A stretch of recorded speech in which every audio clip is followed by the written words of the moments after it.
Hello, my dear friends, and welcome back to our channel. I hope you are having a beautiful, peaceful, and wonderful day today. Today, I want to invite you to sit down, relax, and listen to a very special, very emotional story. It is a story about a massive dream. But more than that, it is a story about big global problems, dangerous times, heavy political shadows, and one simple man who changed the entire world forever with his mind and his heart. Imagine for a second a young man sitting alone in a small, cold, dark room in the center of Paris. The year is 1920. The world is incredibly tired. A great, terrible, and bloody war has just ended across Europe. People have no money, they have no work, they have no hope, and their hearts are filled with deep sadness and dark memories. But this specific man is different from everyone else.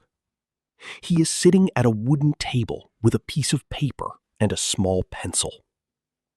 He is drawing a map of the world, but he is not planning a new war. He wants to bring all countries together in peace. He does not want to use guns, weapons, or soldiers. He wants to use a simple leather ball. People in the streets called him crazy. They laughed at him and said, "This is absolutely impossible. Countries hate each other right now. They will never play a peaceful game together on the grass." The leaders of big countries and rich sports organizations laughed at his face. They closed their heavy wooden doors and did not want to listen to him. But this man did not give up for a single day. He had a grand dream that was much bigger than their fear, bigger than their hatred, and bigger than their politics. His name was Jules Rimet, and he was the legendary man who created the FIFA World Cup. Can you imagine our modern world without football? Can you imagine a hot summer without the magic of the World Cup? This man created all of this from absolute nothing, using only his energy and belief. If you enjoy learning English through inspiring historical stories like this one, please take 1 second to subscribe to our channel right now. Your small subscription helps us a lot to bring you more beautiful, educational stories for your English journey. Now, take a deep breath, close your eyes to imagine the past, and let this story help you understand the world and improve your English. Jules Rimet was born on the 14th of October in the year 1873. He drew his first breath in a tiny, quiet village in the countryside of France. His family was very poor, coming from a long line of simple workers. His father was a hard-working farmer who spent long, exhausting hours working the land with his strong, dirty hands. Life in the village was a constant struggle. The family did not have much food on the table, and the village had no big libraries, no theaters, and no expensive schools for children. But young Jules was different from other local kids. He loved to learn more than anything else. He read every single book he could find, sitting by the weak light of a candle late into the night. When Jules turned 11 years old, his family packed their few belongings and moved to the grand city of Paris. Paris was a massive, fast city full of tall stone buildings, beautiful lights, and a busy lifestyle. But for a poor, quiet boy from a small village, Paris was also a very cold, lonely, and frightening place. Walking through the streets, Jules saw thousands of poor children working long hours in dirty factories. They had no time to play, no time to go to school, and no joy in their eyes. This terrible view made him feel a deep sadness inside his heart. Even at that young age, he deeply believed that every human being, whether rich or poor, should have personal dignity, respect, and a chance for happiness. As he grew older and became a young man, Jules worked hard and studied law at the university. He wanted to understand the rules of society and how to protect the weak. He became a professional lawyer because he wanted to help people solve their problems and work for true social justice. But he also had a secret passion. He loved sports. However, in those days, sports were a luxury only for rich people. Rich people had free time and extra money to play games. Poor factory workers had nothing but work. Jules thought this situation was deeply wrong and unfair. In the year 1897, when he was only 24 years old, Jules and a few of his close friends started a new sports club in Paris called Red Star. This club was unique and special. It was open to every human being. Poor workers from the factories could play football on the same field with rich students from the universities. On the football field, your social status, your clothes, and your money were completely invisible. Only your character, your effort, and your teamwork were important. Jules saw with his own eyes that football possessed a magical, unexplained power. It could connect people who were completely different in life. It was a beautiful, universal language that everyone could understand without words. But then, the peaceful world suddenly broke into pieces. In the summer of 1914, a terrible global war began. History calls it the First World War. Jules Rimet was already more than 40 years old, which was old for a soldier, but he felt it was his duty to go and fight for his country. He became a proud officer in the French army. On the front lines, he witnessed horrors that shocked his soul. He saw beautiful, historic cities destroyed to ashes, families broken apart forever, and millions of young, innocent men dying in the cold mud of the trenches. The war lasted for 4 long, painful years. It was a dark, terrible time in human history, full of deep hatred, national anger, and endless pain.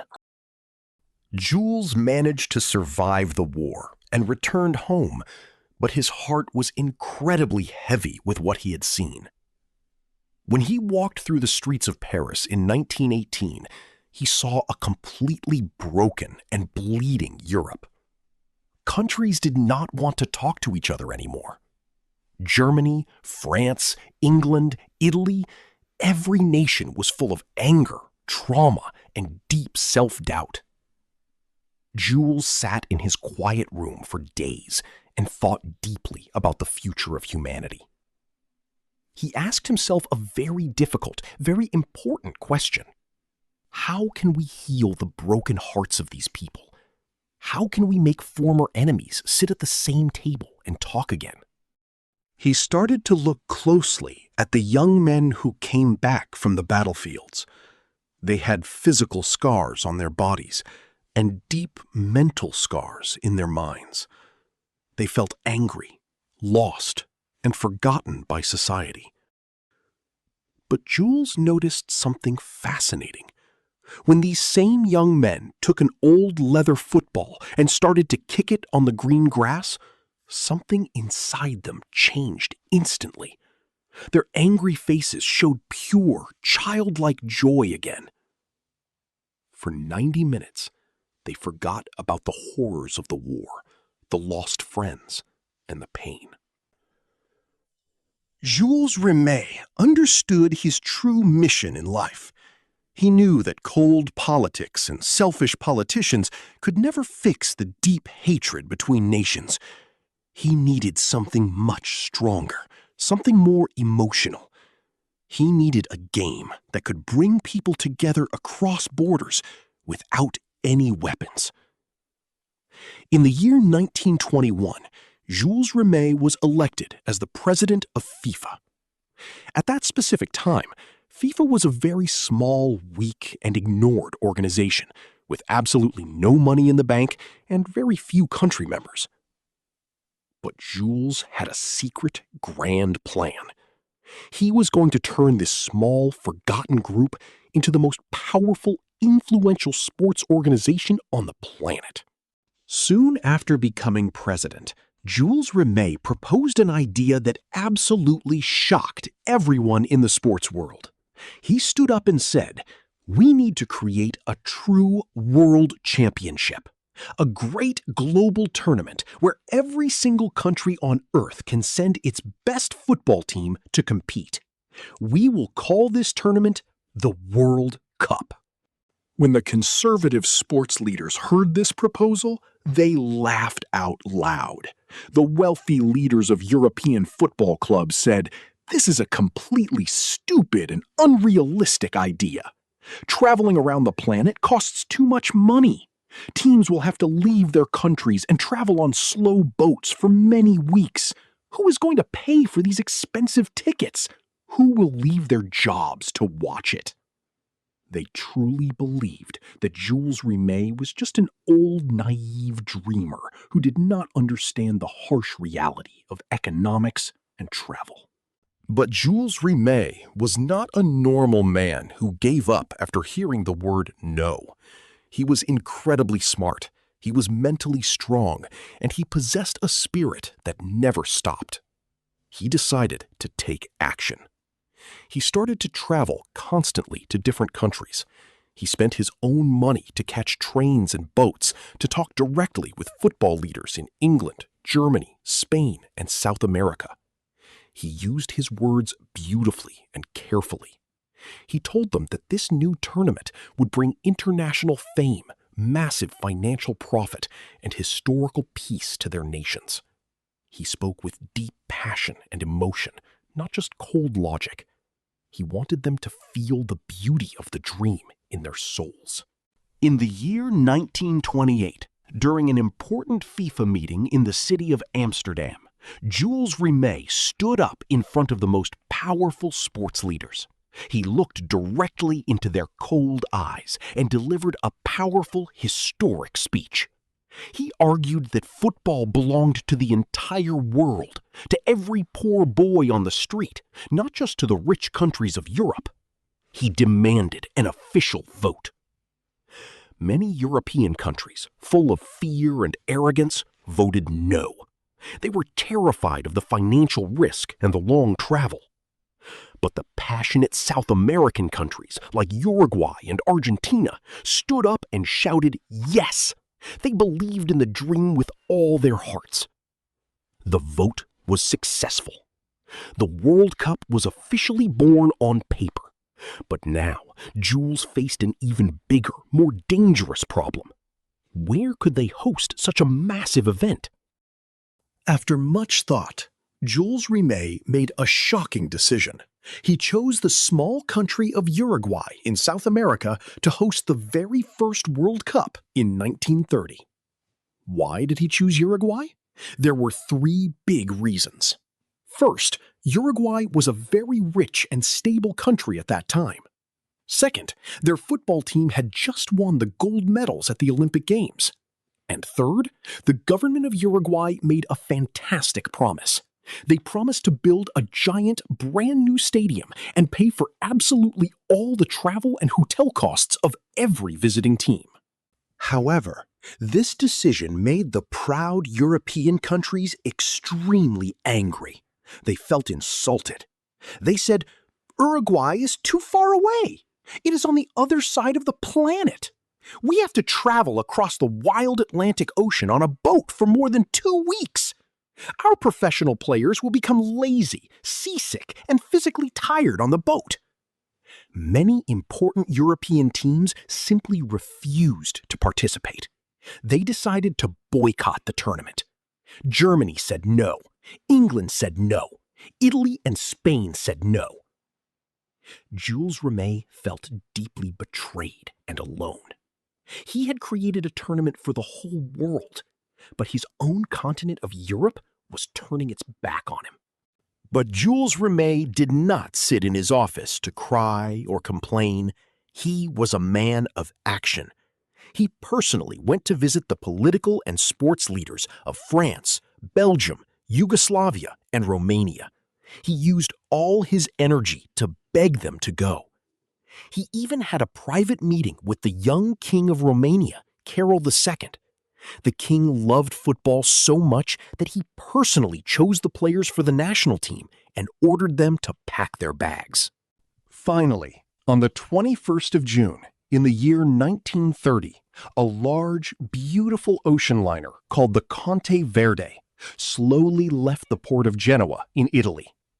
On this famous ship were the national teams of France, Belgium, and Romania. And inside a small, heavy, locked suitcase in Jules Rimet's private cabin on the ship, there was a secret world treasure. It was a beautiful, shining golden trophy, a statue of a winged woman representing Nike, the ancient Greek goddess of victory. Jules Rimet carried this precious trophy himself, never letting it out of his sight.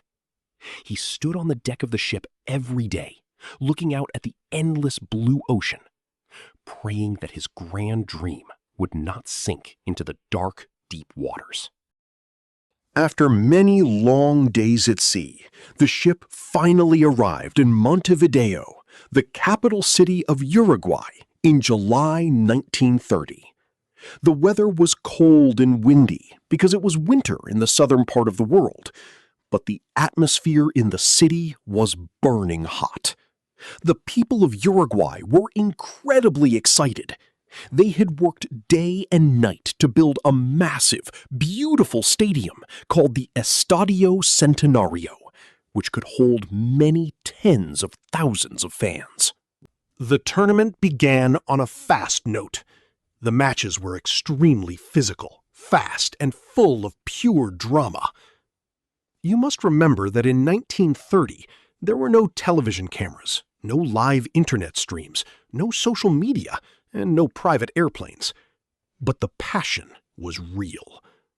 The tournament moved quickly to the final match, which became the ultimate historical drama: Uruguay versus their close neighbors, Argentina. The football rivalry between these two countries was intense and dangerous. More than 10,000 passionate Argentinian fans crossed the wide river on crowded boats just to reach the stadium in Montevideo. The local police were terrified that a real war would break out inside the stadium walls. The final game was a true historic battle. Argentina played beautifully and led the match 2-1 at the end of the first half. The stadium was quiet with tension. But Uruguay was playing at home in front of 90,000 screaming, emotional fans. In the second half, the Uruguayan players came out like a powerful machine. They ran faster, fought harder, and scored 3 incredible goals. The referee blew the final whistle. Uruguay 4, Argentina 2. The entire stadium erupted with a sound of pure joy that could be heard miles away. Jules Rimet slowly walked onto the bright green grass of the pitch. He looked around and saw a beautiful human picture. The Argentinian players were crying real tears of sadness, while the Uruguayan players were hugging and celebrating with tears of joy. He carefully took the golden trophy out of his pocket and handed it to the proud captain of the Uruguayan team. At that exact moment, Jules Rimet knew that he had won his personal war. The World Cup was a massive, undeniable success. The stadiums were full, money was made, and the entire world realized that football was no longer just a simple game for kids. It was a new global phenomenon that could move the hearts of millions. However, the incredible success and popularity of the World Cup quickly attracted the attention of very dangerous men. In the 1930s, powerful and cruel dictators were taking complete control of many European nations. Benito Mussolini ruled Italy with an iron fist, and Adolf Hitler took power in Germany. These dictators were smart. They immediately saw that the World Cup was a powerful psychological tool to control the minds of the masses and show the biological and political strength of their regimes to the world. The Second World Cup, in the year 1934, was chosen to be held in Italy. Benito Mussolini took personal control of the organization. He wanted to use the tournament as a grand propaganda show for fascism. He wanted Italy to win the trophy at all costs, no matter what. He put immense, terrifying pressure on the referees, the organizers, and the players themselves. Jules Rimet traveled to Italy and felt very worried. He wanted football to be a pure symbol of international peace, not dirty politics.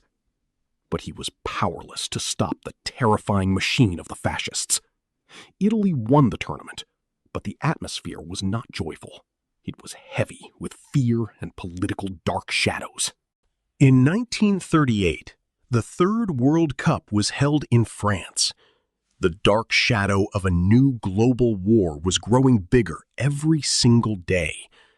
Germany had just marched into Austria and taken it over, and several talented Austrian football players were forced by soldiers to play for the German national team.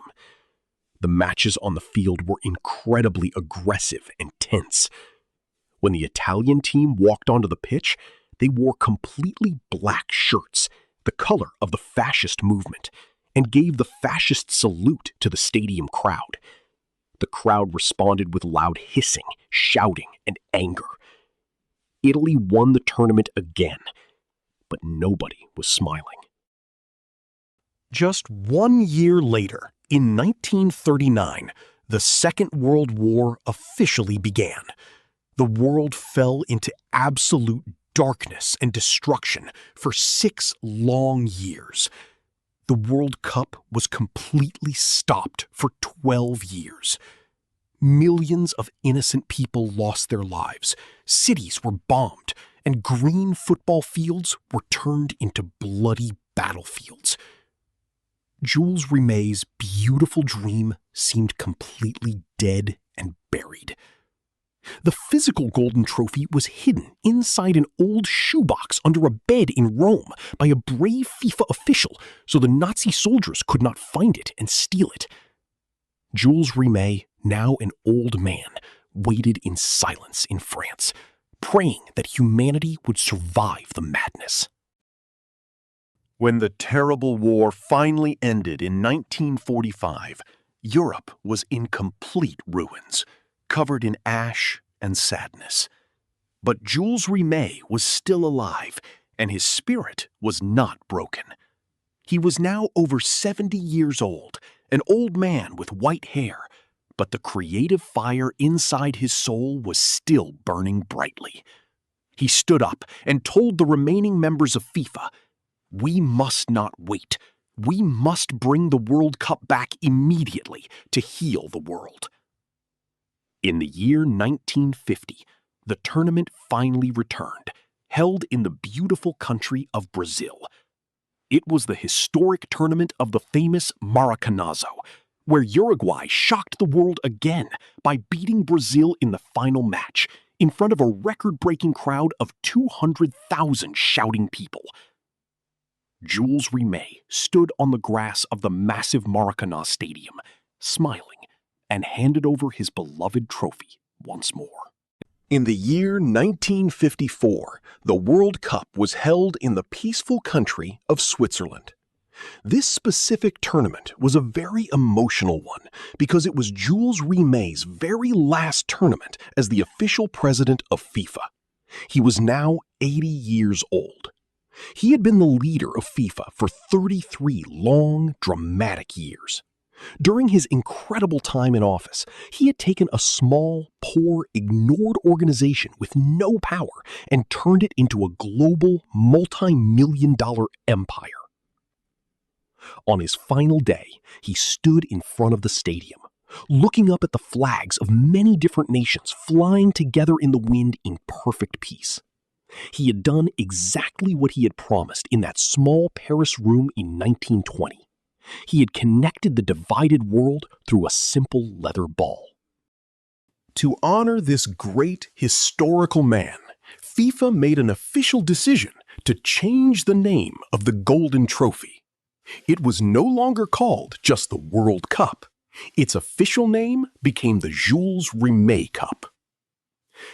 Jules Rimet died peacefully 2 years later, on the 16th of October in the year 1956, at the ripe age of 83.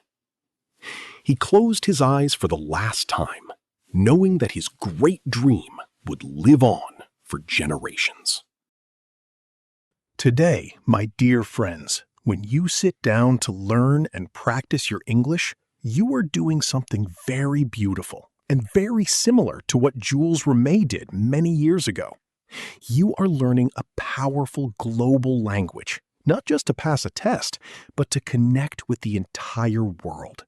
You are actively breaking down cultural walls, overcoming your fears, and opening brand new doors for your future career and life. Thank you so much for listening to this long story today. I truly hope from the bottom of my heart that you enjoyed this beautiful journey through history and that it helped your English listening skills. If you liked this video and want to support our work, please give it a big thumbs up and subscribe to our channel right now. Please leave a comment below and tell me who is your favorite football player of all time and which part of Jules Rimet's story did you like the most? Until next time, my friends, keep learning, keep listening, and keep enjoying this beautiful journey of life. Goodbye for now, and have a wonderful day.